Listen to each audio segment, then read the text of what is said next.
Good morning everyone. Praise God. എൻ്റെ പേര് മഞ്ജു. ദൈവത്തിൻ്റെ നാമത്തിന് മഹത്വം ഉണ്ടാകട്ടെ. വളരെയധികം പ്രൊഫറ്റിക് ആയിട്ടുള്ള ഒരു ടൈം പീരീഡിലാണ് നമ്മളിപ്പോൾ ജീവിച്ചുകൊണ്ടിരിക്കുന്നത്, അല്ലേ?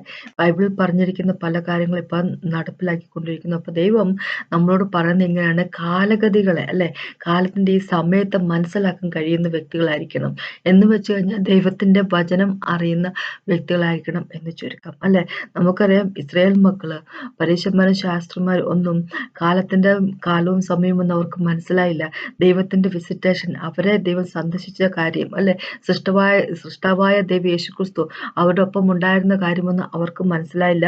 അവർക്ക് മനസ്സിലാക്കാൻ താല്പര്യമുണ്ടായിരുന്നില്ല. അതോട് തന്നെ, അല്ലെ, അവരുടെ സമാധാനത്തിലുള്ള കാര്യങ്ങളൊക്കെ ദൈവം ചെയ്യുന്നുണ്ടെങ്കിൽ പോലും അത് സ്വീകരിക്കാൻ അവർക്ക് താല്പര്യമില്ലാത്തത് കൊണ്ട് കല്ലില്ലാത്ത രീതിയിൽ ആ നഗരം, അല്ലെ, ജെറുസലേം നശിച്ചു പോകുന്നു യേശു പറഞ്ഞപ്പോൾ അത് അങ്ങനെ നടക്കുക തന്നെ ചെയ്തു, അല്ലെ? കാര്യം എന്താന്ന് വെച്ച് കഴിഞ്ഞാല് അവർക്ക് മനസ്സിലാക്കാൻ താല്പര്യമുണ്ടായിരുന്നില്ല, അല്ലെ? ദൈവം എന്താണ് ചെയ്യുന്നതെന്നും ദൈവത്തിന്റെ പ്രൊഫറ്റിക് ആയിട്ടുള്ള കാര്യങ്ങൾ, ദൈവം പറഞ്ഞ കാര്യങ്ങൾ പ്രൊഫറ്റിക് ആയിട്ട് നടന്നുകൊണ്ടിരിക്കുന്നതും ഒക്കെ, അല്ലെ, തങ്ങളുടെ രക്ഷകനായിട്ടുള്ള മെസ്സയാണ് തങ്ങളുടെ കൂടെ ഉണ്ടെന്നുള്ള കാര്യമൊന്നും മനസ്സിലാക്കാൻ താല്പര്യം ഇല്ലായിരുന്നത് കൊണ്ട്. പക്ഷെ ഇന്ന് നമ്മളോട് ദൈവം പറയുന്നത്, നമ്മളങ്ങനെ കാലഗതികളും കാലത്തിന്റെ സമയവും ഒന്നും മനസ്സിലാകാത്ത വെറുതെ ഒരു ജീവിതം ജീവിച്ചു കൂട്ടുന്ന വ്യക്തികളാകരുത്. ദൈവത്തിന്റെ വചനത്തിലേക്ക് ഡീപ്പായിട്ട് ഇറങ്ങി ചെന്നുകൊണ്ട് ദൈവത്തിന്റെ വചനം മനസ്സിലാക്കുന്ന വ്യക്തികളായിരിക്കണം. അതനുസരിച്ച് ജീവിക്കുന്ന വ്യക്തികളായിരിക്കണം. കാരണം എന്താന്ന് വെച്ച് കഴിഞ്ഞാല്, യേശുവിനെ പോലെ ആയിരിക്കാനാണ് ദൈവം നമ്മളെ വിളിച്ചിരിക്കുന്നത്. വെറുതെ സൺഡേയിൽ ചർച്ചിലും പോയി രണ്ട് അന്യഭാഷയിലും സംസാരിച്ച് കൊണ്ട് കാര്യം അതല്ല, അവിടെ കൊണ്ട് തീരുന്നതല്ല.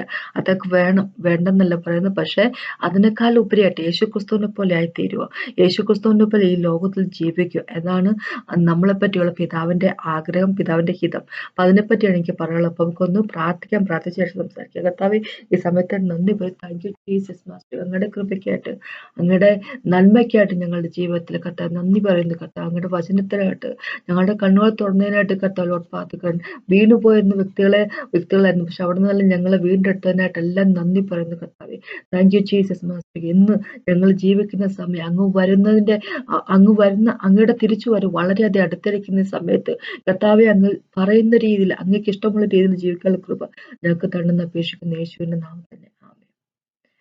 അപ്പൊ നമുക്കിന്ന് മത്തായിലേക്ക് പോകാം. മത്തായിന്റെ 16 1 തൊട്ട് 4 വരെയുള്ള വാക്കുകളൊന്ന് വായിക്കാം. അത് കഴിഞ്ഞിട്ട് ലൂക്കോസിന്റെ 12 54 തൊട്ട് 57 വരെയുള്ള വാക്കുകൾ ഒന്ന് വായിക്കാം. അപ്പൊ ആദ്യം മത്തായിന്റെ 16 1 തൊട്ട് 4 വരെയുള്ള വാക്കുകൾ വായിക്കാം. ഇങ്ങനെയാ പറഞ്ഞിരിക്കുന്നത്: അനന്തരം പരീശന്മാരും സാദുക്യരും അടുക്കെ വന്നു ആകാശത്തു നിന്ന് ഒരു അടയാളം കാണിച്ചു തരണമെന്ന് അവനെ പരീക്ഷിച്ച് ചോദിച്ചു. അപ്പൊ ആകാശം എന്ന് ഇംഗ്ലീഷ് ബൈബിളിൽ എഴുതിയിരിക്കുന്ന സ്വർഗത്തിൽ നിന്ന് ഒരു അടയാളം കാണിച്ചു തരണം എന്ന് യേശുവിനെ പരീക്ഷിച്ച് ചോദിച്ചു. അപ്പൊ ഇത് തന്നെയായിരുന്നല്ലോ ഈ പരീശന്മാർക്കും ശാസ്ത്രിമാർക്കും ഉള്ള പരിപാടിയല്ല.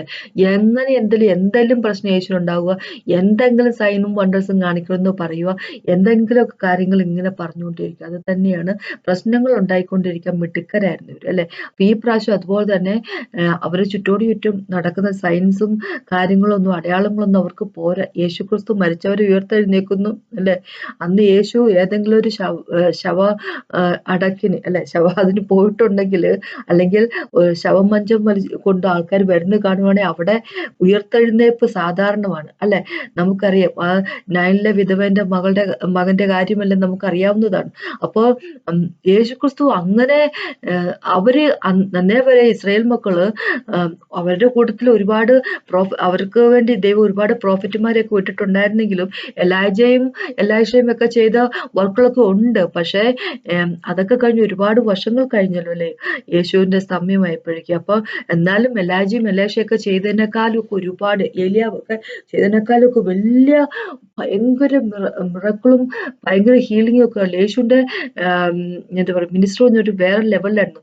എന്നിട്ടും കൂടി ഇവർക്ക് കാര്യം മനസ്സിലാവുന്നില്ല, അല്ലെ? എന്നിട്ടും കൂടി ഇവര് പിന്നെ സൈൻ ചോദിക്കുക, ഒരടയാളം വേണം ആകാശത്തെന്ന് പറയുക. ഇനി ഇതിൽ കൂടുതൽ എന്താ അടയാളം കൊടുക്കാനായിട്ട്, അല്ലെ? അപ്പൊ ഇങ്ങനെ രണ്ടാമത്തെ വാക്കോട്ട് യേശുക്രിസ്തു പറയാം. അവൻ ഉത്തരം പറഞ്ഞു: സന്ധ്യാസമയത്ത് ആകാശം ചുവന്നു കണ്ടാൽ നല്ല തെളിവാകും എന്നും, രാവിലെ ആകാശം മൂടി ചുവന്നു കണ്ടാൽ ഇന്നും മഴക്കോൾ ഉണ്ടാകും എന്നും നിങ്ങൾ പറയുന്നു. ആകാശത്തിന്റെ പാപം വിവേചിപ്പാൻ നിങ്ങൾ അറിയുന്നു, എന്നാൽ കാലലക്ഷണങ്ങളെ വിവേചിപ്പാൻ കഴിയുകയില്ല. ദോഷവും വ്യഭിചാരവുമുള്ള തലമുറ അടയാളം തരുന്നു. യോനയുടെ അടയാളം അല്ലാതെ അതിനു അടയാളം ലഭിക്കില്ല. ഇല്ല. പിന്നെ അവൻ അവരെ വിട്ട് പോയി അല്ലെ. അപ്പൊ ഇങ്ങനെ പറഞ്ഞിരിക്കുക, എന്താ പറയുക, അറ്റ്മോസ്ഫിയറിന്റെ ചേഞ്ചുകൾ നോക്കിക്കൊണ്ട് അല്ലെ, ഈ ആകാശത്തിന്റെ ഭൂമിയുടെ ചേഞ്ച് നോക്കിക്കൊണ്ട് ഇന്ന ഇന്ന കാര്യങ്ങളാണ് നടക്കാൻ പോകുന്നത്. മഴ വരുന്നു, അല്ലെങ്കിൽ കാറ്റും കോളും വരുന്നു, അല്ലെ ഇന്ന് നല്ല പ്രകാശമുള്ള ദിവസമായിരിക്കും, ഇന്ന് നല്ല എന്താ പറയുക വെതർ ആയിരിക്കും, അങ്ങനെയൊക്കെ മനസ്സിലാക്കാൻ കഴിവുള്ള വ്യക്തികളാണ് നമ്മളെങ്കിൽ, പക്ഷെ കാലത്തിന്റെ എന്താ പറയാ ഈ കാലത്ത് നടക്കുന്ന ലക്ഷണങ്ങൾ അത് വിവേചിച്ചറിയാൻ മനസ്സിലാക്കാത്തവരാണ് ഇവർ എന്ന് പറഞ്ഞിരിക്കുക. അപ്പൊ ഇതുപോലെ തന്നെ ഒരു വാക്കാണ് ലൂക്കോസിന്റെ 12-ലും പറഞ്ഞ 54 തൊട്ട് 57 വാക്കുകൾ ഇങ്ങനെ പറഞ്ഞിരിക്കുന്നത്. പിന്നെ അവൻ പുരുഷാരത്തോട് പറഞ്ഞു, പടിഞ്ഞാറ് നിന്നും മേഘം പൊങ്ങുന്നത് കാണുമ്പോൾ പെരുമഴ വരുന്നു എന്ന് എന്ന് നിങ്ങൾ ഉടനെ പറയുന്നു. അങ്ങനെ സംഭവിക്കുകയും ചെയ്യുന്നു. തെക്കൻ കാറ്റ് ഊതുന്നത് കണ്ടാലോ അത്യുഷ്ണം ഉണ്ടാകും എന്നും പറയുന്നു. അത് സംഭവിക്കുകയും ചെയ്യുന്നു. കപടഭക്തിക്കാരെ, ഭൂമിയുടെയും ആകാശത്തിന്റെയും പാവത്തെ വിവേചിപ്പാൻ നിങ്ങൾക്കറിയാം. എന്നാൽ ഈ കാലത്തെ വിവേചിപ്പാൻ അറിയാത്തത് എങ്ങനെ?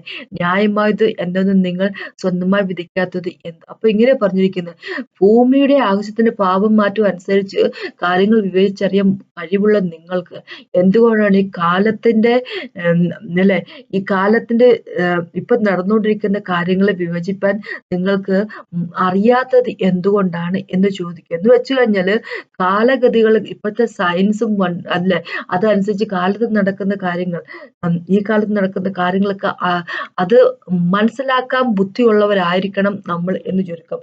അവരോട് പറഞ്ഞപ്പോൾ തന്നെ പരീശന്മാർ ശാസ്ത്രിമാരോട് അല്ലെങ്കിൽ ഇസ്രായേൽ മക്കളോട് പറഞ്ഞപ്പോൾ നമ്മളോടും പറയുക, കാലത്തിന്റെ അത് ഇപ്പൊ എന്താ ലക്ഷണങ്ങളെ വിവേചിച്ചറിയാൻ കഴിവുള്ള വ്യക്തികളായിരിക്കണം എന്ന് പറഞ്ഞിരിക്കുന്നത്. ഇത് എവിടെ നിന്ന് നമുക്ക് മനസ്സിലാക്കാൻ സാധിക്കും? ദൈവത്തിന്റെ വചനത്തിൽ നിന്ന്. ഇത് ദൈവം ഇവരോട് കാലത്തിന്റെ ലക്ഷണങ്ങൾ വിവേചിക്കാൻ നിങ്ങൾക്ക് അറിയത്തില്ല എന്നൊക്കെ ചോദിക്കുന്നത് നിങ്ങൾ കൈനോട്ടക്കാരായിരിക്കണമെന്നോ അല്ലെങ്കിൽ ഹൊറോസ്കോപ്പ് പഠിപ്പിച്ച വ്യക്തികളായിരിക്കണോ എന്നൊന്നും വിചാരിച്ചുകൊണ്ടല്ലോ ദൈവം പറയുന്നത്. ദൈവം അവരോട് പറയുന്നത് എന്താ വെച്ചാൽ ദൈവത്തിന്റെ വചനത്തിൽ നിന്നും മനസ്സിലാക്കണം എന്നാ പറഞ്ഞിരിക്കുന്നത്. എന്ന് വെച്ച് കഴിഞ്ഞാല് നമുക്കറിയാം യേശുവിന്റെ വരവും യേശുവിന്റെ വർക്കും എല്ലാ പ്രോഫറ്റുമാര് പ്രോഫസി ചെയ്തിരിക്കുന്ന കാര്യങ്ങൾ അല്ലെ, യേശുക്രിസ്തു തന്നെ പറഞ്ഞിരിക്കുന്ന കാര്യമാണ്. എന്നെ പറ്റി എന്താ പ്രോഫറ്റുമാരും ലോയിലും എല്ലാം എഴുതിയിരിക്കുന്നുള്ള കാര്യം നമുക്കറിയാം. എന്താ പറയുക, ലൂക്കിന്റെ 24-ാമത്തെ ചാപ്റ്ററിലേക്ക് നമുക്കറിയാം, ഏമസ് എന്ന് അല്ലെ ഈമോസ് അല്ലെ എന്നുള്ള സ്ഥലത്തേക്ക് 2 ശിഷ്യന്മാർ പോകുന്ന യേശുവിന്റെ ക്രൂസിഫിക്ഷന് ശേഷം പോകുമ്പോൾ അവരുടെ കൂടെ നടന്നുകൊണ്ട് യേശുക്രിസ്തു തന്നെ പറ്റി തന്നെ ലോയിൽ നിന്നും മോസസിൽ നിന്നും പ്രോഫറ്റുമാരിൽ നിന്നും സാംസണിൽ നിന്നെല്ലാം എക്സ്പ്ലെയിൻ ചെയ്ത് കൊടുക്കുമ്പോൾ എന്താ പറയുന്നത്, അവരുടെ ഹൃദയം എന്താ ഇങ്ങനെ ബാൻ ചെയ്യുന്ന പോലെ അവർക്ക് തോന്നും. അപ്പോൾ എഴുതി വെച്ചിരിക്കും യേശുവിനെ പറ്റി അല്ലെ, എല്ലാ കാര്യങ്ങളും എഴുതി വെച്ചിരിക്കും. അപ്പൊ അതും മനസ്സിലാക്കി കഴിഞ്ഞാല് അന്ന് ആ കാലത്ത് നടന്നുകൊണ്ടിരുന്ന കാര്യം, യേശു ആരാണെന്നും അല്ലെ യേശു എന്താണ് ചെയ്യുന്നുള്ള കാര്യം അവർക്ക് മനസ്സിലാവുക തന്നെ ചെയ്യും അല്ലെ, മെസ്സയ ആണെന്നുള്ള കാര്യം മനസ്സിലാവുക തന്നെ ചെയ്യും അല്ലെ. ഇനിയിപ്പോ ഇവർക്ക് അറിയത്തില്ലെന്ന് വിചാരിച്ചു അല്ലെ, അറിയത്തില്ലെങ്കിൽ ജോൺ ദ ബാപ്റ്റിസ്റ്റ് ചെയ്ത പോലെ അവർക്ക് ചെയ്യാൻ പറ്റും അല്ലെ. ജോൺ ദ ബാപ്റ്റിസ്റ്റ് എന്താ ചെയ്യുന്ന വെച്ച് കഴിഞ്ഞാല്, ജോൺ ദ ബാപ്റ്റിസ്റ്റിനോട് പിതാവ് പറഞ്ഞു, ഹോളി സ്പിരിറ്റ് ഗോഡ് വന്ന് ഇരിക്കുന്ന ആൾ അതാണ് മെസ്സയ എന്ന് പറഞ്ഞു, ലാംബ് ഓഫ് ഗോഡ് അല്ലെ, ദൈവത്തിന്റെ കുഞ്ഞാടെന്ന് പറഞ്ഞു. അപ്പൊ യേശുവിന്റെ കണ്ടു, ജോൺ ദ ബാപ്റ്റിസ്റ്റ് കണ്ടു ബാപ്റ്റിസം കഴിഞ്ഞതിന് ശേഷം. അപ്പോ കുറച്ച് ദിവസം കഴിഞ്ഞിട്ടും പിന്നെ യേശുവിന്റെ എന്താ പറയുക സാക്രിഫൈസ് കാണുന്നില്ല. അപ്പൊ അതുകൊണ്ട് ജോൺ ദ ബാപ്റ്റിസ്റ്റിന് ഒരു സംശയം അല്ലെ, ഇപ്പൊ പറഞ്ഞ് ഇത് തന്നെയാണോ അല്ലെ, ദൈവത്തിന്റെ കുഞ്ഞാട് എന്ന് പറയുമ്പോൾ സാക്രിഫൈസ് ചെയ്യുന്നതാണല്ലോ, ബലി കൊടുക്കുന്നതല്ലോ. അപ്പൊ അത് കാണുന്നില്ല. അപ്പൊ ജോൺ ദ ബാപ്റ്റിസ്റ്റിന് ഒരു സംശയം വന്നപ്പോ തന്റെ ശിഷ്യന്മാരെ പറഞ്ഞു വിടുവാണ് യേശുവിന്റെ അടുത്തേക്ക് അല്ലെ, ഇനി താങ്കൾ തന്നെയാണോ വരാനിരുന്ന ആൾ, താങ്കൾ തന്നെയാണോ, എന്തോ ഞങ്ങൾ ഇനി വേറെ ആരെങ്കിലും കാത്തിരിക്കണമോ എന്ന് പറയുന്നു അല്ലെ ചോദിക്കുന്നു. അപ്പൊ യേശുക്രിസ്തു ആ സമയത്ത് തന്നെ അവരുടെ മുമ്പിൽ വെച്ച് തന്നെ പലരെ ഹീലാക്കുന്നു അല്ലെ.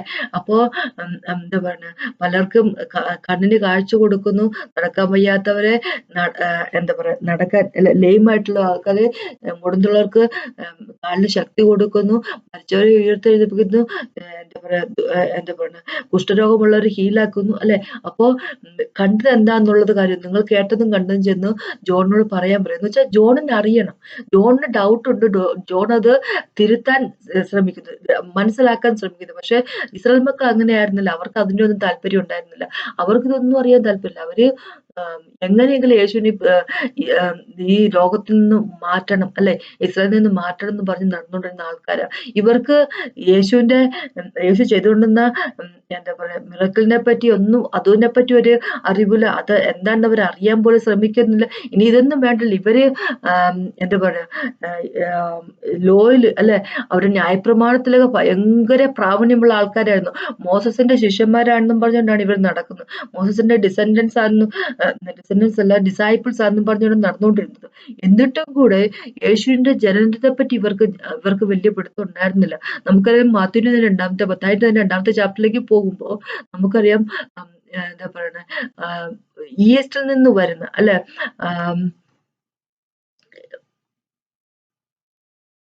വിദ്വാൻമാർ, അല്ലെ, കിഴക്ക് നിന്ന് വിദ്വാൻമാര് ജെറുസലേമിൽ വന്നിട്ട് ചോദിക്കുക, ഇസ്രായേലിന്റെ രാജാവായിട്ട് ജനിച്ചവൻ എവിടെ, രാജാവ് പിറന്നവൻ എവിടെയെന്ന് ചോദിക്കുക. അപ്പൊ യഹൂദന്മാരൊക്കെ വണ്ടറടിക്കുക, അതെന്തോന്ന് വർത്തമാനം ഓർത്തിട്ടില്ലേ. ഹെരോദ രാജാവ് അത് കേട്ട് എന്താ പറയാ ഞെട്ടുന്ന, ജെറുസലേം ഒക്കെ അത് കേട്ടിട്ട് ഭ്രമിക്കുന്നു. ജെറുസലേമിലുള്ള ആൾക്കാര് പരീശന്മാരും ശാസ്ത്രിമാരോ ന്യായപ്രമാണത്തിലും പ്രോഫറ്റുമാരിലും എല്ലാം വളരെയധികം പ്രാവീണ്യമുള്ള ആൾക്കാരാ. പ്രാവീണ്യമുള്ള ആൾക്കാരും കൂടെ ഇത് കേട്ടിട്ട് ഇതെല്ലാ കാര്യങ്ങളും അറിയാവുന്ന ഒരു അല്ലെ പ്രോഫറ്റുമാർ അതെല്ലാം വായിച്ചിട്ട് പ്രോഫസി ബുക്കുകളെല്ലാം വായിച്ചിട്ട് എന്നിട്ട് കൂടെ ഇന്ന് വണ്ടറടിക്കുക, ഭ്രമിക്കുക, അല്ലെ, എന്ത് കാര്യമാണെന്ന് ഓർത്തിട്ട്. പക്ഷെ എന്താ പറയുക, ഇവരോട് കിഴക്ക് നിന്ന് വിദ്വാന്മാരോട് ദൈവം വെളിപ്പെടുത്തി കൊടുക്കുക. ഇവർക്ക് എങ്ങനെയായിരിക്കും മനസ്സിലാക്കി, കിഴക്കുള്ള എന്നുള്ള വിദ്വാന്മാർക്ക് എങ്ങനെയായിരിക്കും ഇത് മനസ്സിലായിരിക്കും യേശുവിന്റെ വരവിനെ പറ്റിയുള്ള കാര്യം ഇവർക്ക് അങ്ങനെ മനസ്സിലായിരിക്കുന്നത്. അപ്പൊ നമുക്കൊരു കിഴക്കെന്ന് പറയുമ്പോൾ ബാബിലോണൊക്കെ കിഴക്കും പ്രദേശമാണല്ലോ, അല്ലെ. അപ്പൊ ജെറുസലേമിൽ വെച്ച് നോക്കുമ്പോൾ കിഴക്കാണല്ലോ അത്.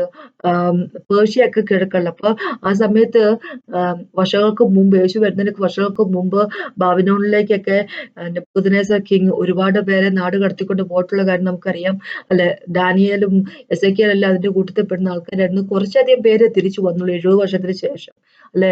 3 ഘട്ടമായിട്ട് എന്താ പറയാ 70 വർഷത്തിന് ശേഷം അവർ കുറച്ച് പേര് മാത്രം വന്നിട്ടുണ്ട്. എസ്രയും നെഹമ്യയൊക്കെ വായിക്കുമ്പോൾ നമുക്കറിയാവുന്ന കാര്യം. പക്ഷെ ബാക്കി മിക്കവാറും തന്നെ ആൾക്കാർ അവിടെയൊക്കെ തന്നെയായിരുന്നു. അപ്പൊ അവരൊക്കെ പറഞ്ഞ് അങ്ങനെ കേട്ട് പരിചയമായിരിക്കുമല്ലോ ഇവർക്ക്, അല്ലെ. പിന്നെ അവര് എന്താ പറയാ നക്ഷത്രം കണ്ടു എന്നാ പറഞ്ഞു, നക്ഷത്രം കിഴക്ക് കണ്ടു എന്നാ പറഞ്ഞിരിക്കുക. അപ്പൊ നക്ഷത്ര സയൻസും വണ്ടേഴ്സ് ഒക്കെ അവർ നോക്കും. സയൻസ് ലോകത്തില് സൂര്യനും ചന്ദ്രനെയൊക്കെ നക്ഷത്രങ്ങൾക്ക് ദൈവം തന്നിരിക്കുന്നത് എന്താന്ന് വെച്ച് കഴിഞ്ഞാല് നമുക്ക് കാലങ്ങളും ഒക്കെ അറിയുന്നതിന് വേണ്ടി, സമയവും കാലങ്ങളും അറിയുന്നുണ്ട്. അപ്പൊ ഈ വിദ്വാൻമാർ അതൊക്കെ നോക്കിയിരിക്കുമല്ലോ. ഒക്കെ എന്താ പറയാ ലോകത്തിന് രക്ഷകൻ ജനിക്കാൻ പോകുന്നു എന്നൊക്കെയുള്ള കാര്യങ്ങൾ അവര് ഇതിനെപ്പറ്റി എന്താ പറയാ അവര് നോക്കി കണ്ട് മനസ്സിലാക്കുക. അതുകൊണ്ടാണ് ഇവരെ വിദ്വാൻമാർ അല്ലെങ്കിൽ വൈസ് മെൻ എന്നിങ്ങനെ ഇംഗ്ലീഷ് ബൈബിൾ പറഞ്ഞിരിക്കുന്നത്. അങ്ങനെ പറഞ്ഞെടുക്കാൻ ദൈവം തന്നെ ഇവരെ പറ്റി റിപ്പോർട്ട് ചെയ്യുക. നമുക്കറിയാം ബൈബിൾ മൊത്തം എഴുതിയിരിക്കുന്നത് ഹോളി സ്പിരിറ്റ് ഗോഡ് ആണല്ലോ, അല്ലെ. പല മനുഷ്യരും ഉപയോഗിച്ചിട്ടുണ്ട്. അപ്പൊ ഹോളി സ്പിരിറ്റ് ഗോഡ് തന്നെ ഇവരെ പറ്റി പറയുക, വിദ്വാൻമാരാണ് ഇവര്, വയസ്സായിട്ടുള്ള ആളുകളാണ്. എന്താ കാര്യം എന്താന്ന് വെച്ച് കഴിഞ്ഞാല് സമയത്തെയും കാലത്തെ ഇവർക്ക് മനസ്സിലാക്കാൻ സാധിക്കുന്നു, അല്ലെ. മെസ്സിയാന്റെ ജനനത്തെ പറ്റി ഇവർക്ക് മനസ്സിലാക്കാൻ സാധിക്കുന്നു. പക്ഷെ അതേ സമയത്ത് ജെറുസലേമില് വലിയ പരീക്ഷമാരും ശാസ്ത്രജ്ഞരും വലിയ മതപണ്ഡിതന്മാർക്ക് ഈ കാര്യങ്ങളൊന്നും അറിയുന്നത് ഇവരൊക്കെ കേട്ട് കഴിഞ്ഞപ്പോ ഭ്രമത്തിലായി പോകുന്നില്ല. അതാണ് അവരുടെ സിറ്റുവേഷൻ, അല്ലെ. അപ്പൊ അത് പോട്ടെ, അന്ന് പിന്നെ ഭ്രമമായി പോകുന്നു വിചാരിക്കും. ഇത് കണ്ണിന്റെ മുമ്പിൽ വെച്ച് മരിച്ചവരെ ഉയർത്തെഴുന്നേൽക്കുകയും കണ്ണ് കുരുടായിരിക്കുന്നവർക്ക് കാഴ്ച കൊടുക്കുകയും നടക്കാൻ വയ്യാത്തവരെ, അല്ലെ, നടത്തിക്കുകയും 38 വർഷമൊക്കെ ഒരാള് എന്താ പറയാ നമുക്ക് ജോണിന്റെ 5-ലൊക്കെ പറഞ്ഞിരിക്കുന്നു 38 വർഷമൊക്കെ ഒറ്റയടിക്ക് കടന്ന വ്യക്തിനൊക്കെ എഴുന്നേൽപ്പിക്കും നടത്തുകയൊക്കെ ചെയ്യുന്നിട്ട് പോലും കൂടെ ഇവര് ഒരു സൈനും കൂടെ തരണം, ഒരു അടയാളം കൂടെ തരണം എന്ന് പറഞ്ഞ് നടക്കുമ്പോൾ ഇവരൊരു ഒന്ന് വിചാരിച്ചു നോക്കും. അവർക്ക് അതുകൊണ്ട് തന്നെ ഇങ്ങനെ ദൈവം പറഞ്ഞിരിക്കുന്നു, അവർക്ക് സമാധാനത്തിനായിട്ട് ദൈവം ചെയ്തു വെച്ചിരുന്ന വഴികളെല്ലാം അവർക്ക് മിസ്സായിപ്പോയി, അല്ലെ. ഇവരെ വിസിറ്റേഷൻ ദൈവം അവരെ സന്ദർശിച്ച കാര്യം അവർക്ക് അറിയാൻ പറ്റില്ല. 19 ലൂക്കിന്റെ 19 നമുക്ക് വായിക്കുന്ന കാര്യമല്ലേ, 41-44 വരെ, അല്ലെ. അവരുടെ എന്താ പറയാ ദൈവത്തിന്റെ ആ ഒരു വിസിറ്റേഷൻ അവരെ ദൈവം സന്ദർശിച്ചത് അവർക്ക് അറിയാൻ പറ്റില്ല, അവർക്ക് അറിയാൻ താല്പര്യമില്ലായിരുന്നു. അതുകൊണ്ട് തന്നെ എന്ത് പറ്റുമെന്ന് വെച്ചാല് സമയം നഷ്ടപ്പെട്ടു പോയി അല്ലെ. സമയം ഒരുപാട് കഴിഞ്ഞു പോയിരിക്കുന്നു, അവിടെ കാലം അത് കഴിഞ്ഞു പോയിരിക്കുന്നു. അതോടുകൂടി തന്നെ യേശുക്രിസ്തു പറയുക, ഒരു കല്ല് കല്ലില്ലാത്ത രീതിയിൽ അല്ലെ നിങ്ങളുടെ ശത്രു വന്ന് ഈ നഗരത്തെ അത് ചുറ്റുകയും പിന്നെ എന്ത് ചെയ്യുന്ന വെച്ചാൽ അത് നശിപ്പിച്ചു കളയുകയും ചെയ്യും. അത് തന്നെ നടക്കുക തന്നെ ചെയ്തു. അപ്പൊ നമ്മള് അറിയാതെ നഷ്ടപ്പെട്ടു പോകരുത്. ദൈവത്തിന്റെ വർക്കുകള് നമ്മൾ മനസ്സിലാക്കുന്ന വ്യക്തികളായിരിക്കണം. അത് നമ്മളോട് ദൈവം നമ്മളെ ഗണിച്ച് കൈനോട്ടക്കാരെ കൊണ്ട് നോക്കിപ്പിച്ച് പറയാനൊന്നും അല്ല ദൈവം, മനസ്സിലാക്കാനൊന്നുമല്ല പറഞ്ഞത്. ദൈവത്തിന്റെ വചനത്തിൽ നിന്ന് മനസ്സിലാക്കുക എന്ന ദൈവം പറഞ്ഞിരിക്കുന്നത്. വചനത്തെ വിട്ട് ഒരു കാര്യം ദൈവം ചെയ്യത്തില്ല. വചനത്തിന്റെ അതിന്റെ ആ 4 ചുവരിന്റെ ഇടയ്ക്ക് ഉള്ളിലാണ് ദൈവം തന്നെ തന്നെ നിർത്തിയിരിക്കുന്നത്.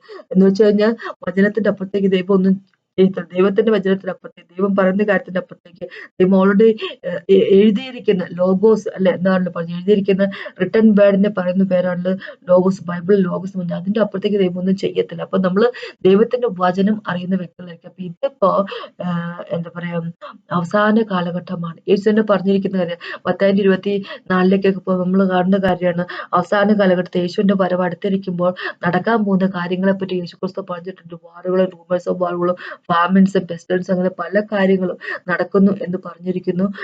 അപ്പൊ ഇതെല്ലാം നടന്നുകൊണ്ടിരിക്കും. ഇപ്പൊ എത്രമാത്രം കാര്യങ്ങൾ നമ്മൾ വളരെയധികം പ്രൊഫറ്റിക് ആയിട്ടുള്ള ഒരു സമയത്ത് നമ്മൾ ജീവിച്ചുകൊണ്ടിരിക്കുന്നു. ഇസ്രായേലിലൊക്കെ നടക്കുന്ന കാര്യത്തെപ്പറ്റി, ഇപ്പൊ നടക്കുന്ന യുദ്ധങ്ങളെ പറ്റിയൊക്കെ നമ്മളൊന്ന് ആഴമായിട്ട് പഠിക്കുവാണെങ്കിൽ നമുക്ക് കാണാൻ പറ്റും. വളരെയധികം പ്രൊഫറ്റിക് ആയിട്ടുള്ള കാര്യങ്ങളാണ് ബൈബിൾ പറഞ്ഞിരിക്കുക. അതേപോലെ തന്നെ കാര്യങ്ങൾ നടക്കുന്നു.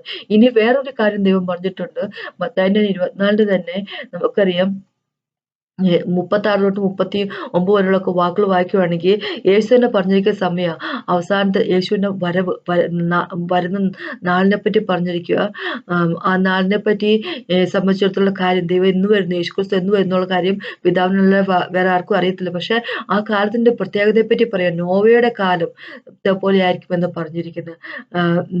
നോവയുടെ കാലം പോലെ ആയിരിക്കും മനുഷ്യപുത്രന്റെ വരവെന്ന് പറഞ്ഞിരിക്കും. അപ്പൊ അന്നത്തെ നോവയുടെ കാലത്തിന്റെ പറ്റി ഇവിടെ എഴുതിയിരിക്കുന്ന 38ാമത്തെ വാക്ക് മത്തായി 24 38 പറഞ്ഞിരിക്കുക. പ്രളയത്തിന് മുമ്പുള്ള കാലത്ത് നോഹ അല്ലെങ്കിൽ നോഹ പെട്ടകത്തിൽ കയറിയ നാൾ വരെ അവർ തിന്നു കുടിച്ചു വിവാഹം കഴിച്ചു, വിവാഹത്തിന് കൊടുത്തും പോന്നു. ജലപ്രളയം വന്നു, എല്ലാവരെയും നീക്കിക്കളയുവോളം അവർ അറിഞ്ഞതുമില്ല. മനുഷ്യപുത്രന്റെ വരവ് അങ്ങനെ തന്നെയാവും. അപ്പൊ തിന്നുകയും കൊടുക്കുകയും വിവാഹം കഴിക്കുകയാണ് തെറ്റായിട്ട് ദൈവം കരുതുന്നു അല്ലെ. അപ്പൊ തിന്നുകയും കൊടുക്കുകയും വിവാഹത്തിന് കൊടുക്കുകയും ചെയ്ത് അതൊന്നും അല്ല പ്രശ്നം. പക്ഷെ നമുക്കറിയാം ഉൽപ്പത്തിന്റെ 6 പോകുമ്പോൾ നോവന്റെ കാലത്തെ പറ്റി പറഞ്ഞിട്ടുണ്ട്. 1 തൊട്ട് 8 വരെയൊക്കെയുള്ള വാക്കുകൾ വായിക്കും. ഉൽപ്പത്തിന്റെ 6 വായിക്കുമ്പോൾ ഇങ്ങനെ പറഞ്ഞിരിക്കും, നോവന്റെ കാലത്ത് ഭയങ്കര അധികം വിക്കറ്റ്നെസ് ആയിരുന്നു. വളരെയധികം പാപം കുന്നുകൂടിയ ഒരു സമയമായിരുന്നു അല്ലെ. അപ്പൊ അത് തന്നെ നമ്മളിപ്പോ കണ്ടുകൊണ്ടിരിക്കുന്നത്. സമൂഹത്തിലേക്ക് നോക്കും, വളരെയധികം പാപം കൂടി നിന്നൊരു സമൂഹമായിരുന്നു. അതോടൊപ്പം തന്നെ ദൈവം പറഞ്ഞിരിക്കുന്ന വേറൊരു കാര്യം എന്താന്ന് വെച്ച് കഴിഞ്ഞാല് ഉൽപ്പത്തിന്റെ 6 പറഞ്ഞിരിക്കുന്ന കാര്യം ദൈവത്തിന്റെ പുത്രന്മാർ, അതായത് ഏഞ്ചൽസ്, ഫോളൻ ആയിട്ടുള്ള ഏഞ്ചൽസ് അല്ല, വീണുപോയ ഏഞ്ചൽസ്, അവര് മനുഷ്യപുത്രിമാരെ കണ്ടിട്ട് അവരുടെ സൗന്ദര്യത്തിൽ മതിമറന്ന് അവരെ ഭാര്യമായിട്ട് എടുത്തിരിക്കുന്നു അല്ലെ. ഉൽപ്പത്തിന്റെ 6:4 പറഞ്ഞിരിക്കുക, അക്കാലത്ത് ഭൂമിയിൽ മല്ലന്മാർ ഉണ്ടായിരുന്നു. അതിന്റെ ശേഷവും ദൈവത്തിന്റെ പുത്രന്മാർ മനുഷ്യരുടെ പുത്രിമാരെ അടുക്കൽ ചെന്നിട്ട് അവർ മക്കളെ പ്രസവിച്ച് ഇവരാകുന്നു പുരാതന കാലത്തെ വീരന്മാർ, കീർത്തിപ്പെട്ട പുരുഷന്മാർ തന്നെ. അപ്പൊ വീരന്മാരും കീർത്തിപ്പെട്ട പുരുഷന്മാരെന്നൊക്കെ പറയുമ്പോ ഒരു വലിയ എന്തോ സംഭവം എന്ന് വിചാരിക്കരുത്. ഇവര് സംഭവം എന്ന് വിചാരിക്കുമെന്ന് പറഞ്ഞു കഴിഞ്ഞാല് കീർത്തിപ്പെട്ടെന്നൊക്കെ പറയുമ്പോൾ നല്ല പോസിറ്റീവ് ആയിട്ടുള്ള രീതിയിലുള്ള കാര്യങ്ങളെ പറ്റിയല്ല ദൈവം ഇവിടെ പറഞ്ഞിരിക്കുന്നത്. ഇവര് നമുക്കറിയാം ഗൊലായത്തിനെ പോലെ ആയിട്ടുള്ള അല്ലെ, എന്താ പറയാ നെഫലിംസ് എന്ന് പറയും, ജയന്റുകൾ അല്ലെ, വലിയ ഭയങ്കര സൈസ് ആയിട്ടുള്ള ആൾക്കാർ. കനാൻ മൊത്തം അങ്ങനെയായിരുന്നു. അതുകൊണ്ടാണല്ലോ കനാലിലേക്ക് 12 പേരെ എന്താ പറയാ ഇങ്ങനെ സ്പൈകളായിട്ട് വിട്ടിട്ട് അവർ തിരിച്ചു വന്നിട്ട് പറഞ്ഞ്, നമ്മൾ ഇവരുടെ മുമ്പില് വെട്ടുക്കിളികളെ പോലെ ഉള്ളു, ചെറിയതായിട്ട് അല്ലെ, ഗ്രാസ് ഹോപ്പേഴ്സിനെ പോലെ നമ്മളുടെ സൈസ് ഉള്ളു എന്ന് അവര് പറഞ്ഞതിന്റെ കാര്യം ഇതാണല്ലോ.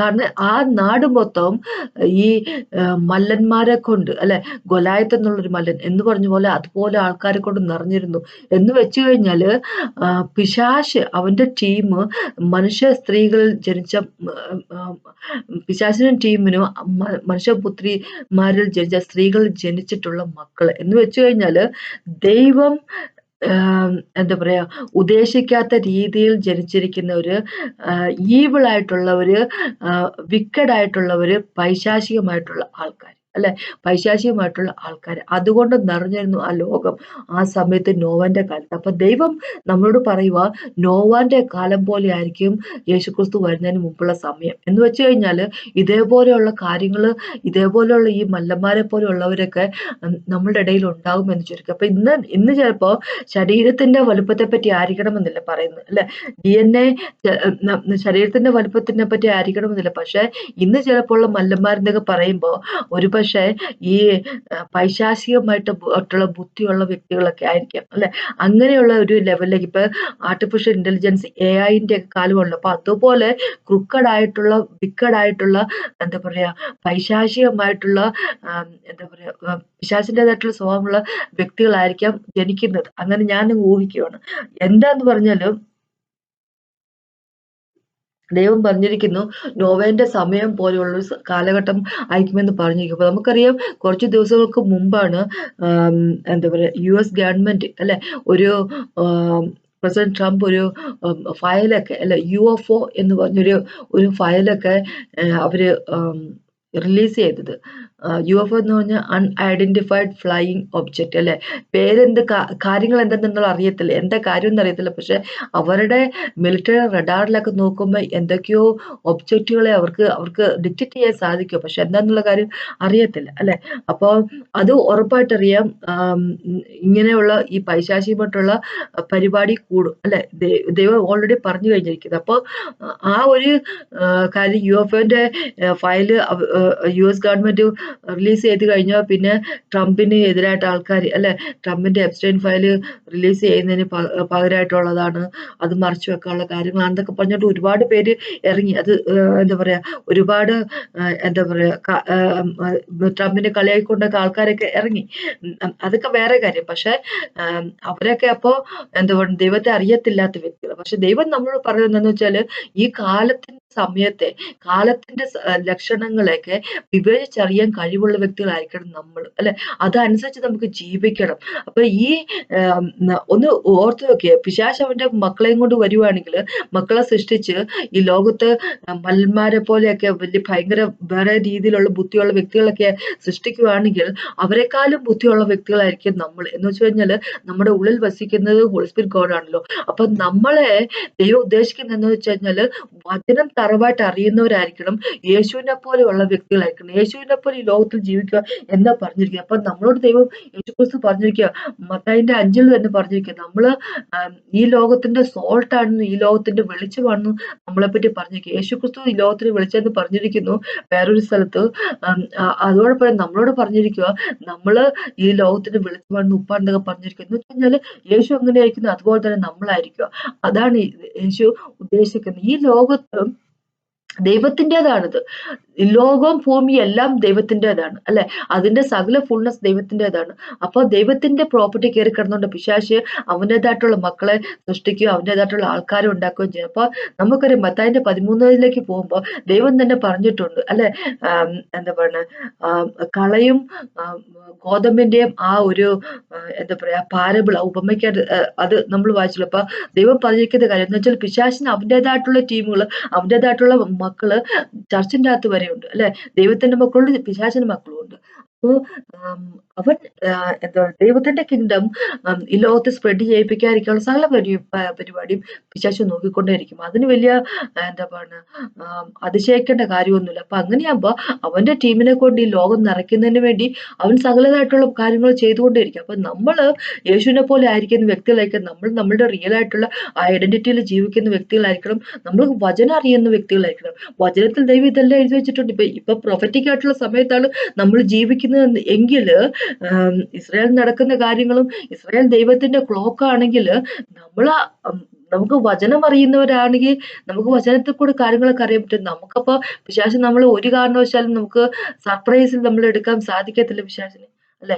അപ്പൊ വചനം അറിയുന്ന വ്യക്തികളായിരിക്കും. അതിനെപ്പറ്റി ദൈവം പറഞ്ഞിരിക്കുന്നത് കാലങ്ങൾ തിരിച്ചറിയുന്ന വ്യക്തികൾ, കാലത്തിന്റെ ലക്ഷണങ്ങൾ തിരിച്ചറിയുന്ന വ്യക്തികളായിരിക്കുക. യേശുവിനെ പോലെ വിജ്ഞാനത്തിൽ ജീവിക്കുന്ന വ്യക്തികളായിരിക്കുക. അപ്പൊ ദൈവം നമുക്ക് വേണ്ടി ചെയ്തു തന്നിരിക്കുന്ന നമ്മുടെ പാപത്തെ മാറ്റിക്കളഞ്ഞു എന്നത് തന്നെയല്ല, പാപത്തെ മാറ്റിക്കളഞ്ഞു. യെസ്, അതങ്ങനെ നടക്കുക തന്നെ ചെയ്യും. അതിനേക്കാൾ ഉപരിയായിട്ട് യേശുവിനെ പോലെ ആക്കി തീർക്കുക. അതിനുവേണ്ടിയാണ് ക്രോസ് ഓഫ് കാൽവരി യേശു ക്രിസ്തു മരിച്ചത് തന്നെ അല്ലെ. അപ്പോ അങ്ങനെ മനസ്സിലാക്കിക്കൊണ്ട് ജീവിക്കുന്ന വ്യക്തികളായിരിക്കുക. അപ്പൊ അതിനെപ്പറ്റിയാണ് എനിക്ക് പറയാനുള്ളത്. അപ്പൊ നമുക്കൊന്ന് പ്രാർത്ഥിച്ചുകൊണ്ട് അപ്പൊ വചനം അറിയുന്നവരായിരിക്കും, വചനത്തിലേക്ക് ആഴമായിട്ട് വചനം പഠിക്കുന്ന വ്യക്തികളായിരിക്കും, വചനം പഠിക്കുന്ന വ്യക്തികളായിരിക്കും നമ്മള്. യേശുവിന്റെ വചനം പഠിക്കുന്ന വ്യക്തികളായിരിക്കും, അതനുസരിച്ച് ജീവിക്കുന്ന വ്യക്തികൾ ആയിരിക്കും അല്ലെ. ഇനിയുള്ള സമയം വളരെയധികം ഇരുണ്ടതായിരിക്കും, ഡാർക്ക്നെസ്, പൈശാചികമായിട്ടുള്ള കാര്യങ്ങൾ കൂടുന്ന സമയമായിരിക്കും. അപ്പോൾ നമ്മൾ വചനം അറിയുന്ന വ്യക്തികളായിരിക്കാം, ദൈവത്തിന്റെ ശക്തിയിൽ വേരൂന്നിക്കൊണ്ട് നിൽക്കുന്ന വ്യക്തികളായിരിക്കും, അല്ലെങ്കിൽ നമ്മളെ കൂടെ എന്താ പറയുക വീഴ്ച കളയും പിശാച് അല്ലെ. അപ്പൊ അതിനെതിരായിട്ടാണ് പറയുന്നത്. അപ്പൊ ഇതാണ് എനിക്ക് പറയുന്നത്. അപ്പൊ നമുക്കൊന്ന് പ്രാർത്ഥിച്ചുകൊണ്ട് കർത്താവ് സമയത്ത് നന്ദി പറയും. Thank you Jesus master God. ഇന്ന് ഞങ്ങളോട് വചനം പറഞ്ഞാൽ നന്ദി പറഞ്ഞു. Thank you Jesus master. Praise and worship you master God. അങ്ങയുടെ വചനത്തിൽ വളരെയധികം ഡീപ്പായിട്ട് അണ്ടർസ്റ്റാൻഡിംഗ് ഉള്ള വ്യക്തികളായിരിക്കട്ടെ ഞങ്ങൾ കർത്താവെ. അങ്ങേരെ പോലെ ആയിത്തീരട്ടെ യേശുവെ. കർത്താവ് ഈ ലോകത്തിൽ ജീവിക്കുന്ന സമയം അങ്ങേരെ പോലെ തന്നെ ജീവിക്കാനുള്ളതായിരിക്കട്ടെ കർത്താവ് യേശുവിന്റെ നാമത്തിൽ. ആമേൻ. ഇന്ന് ഞങ്ങളോട് സംസാരിച്ച് നന്ദി പറയുന്നു. എന്നെ കേട്ടുകൊണ്ടിരിക്കുന്ന സകല ആൾക്കാരെ ടച്ച് ചെയ്യുന്നുണ്ട്, ഫീൽ ചെയ്യുന്നതായിട്ട് നന്ദി പറഞ്ഞു യേശുവിന്റെ നാമത്തിൽ. സകല വിധത്തോളം നന്മ അവരുടെ ജീവിതത്തിൽ ഉണ്ടാകട്ടെ. ഇന്ന് കേട്ടതിന് നന്ദി. ദൈവത്തിനാമത്തിൽ മഹത്വം ഉണ്ടാകട്ടെ.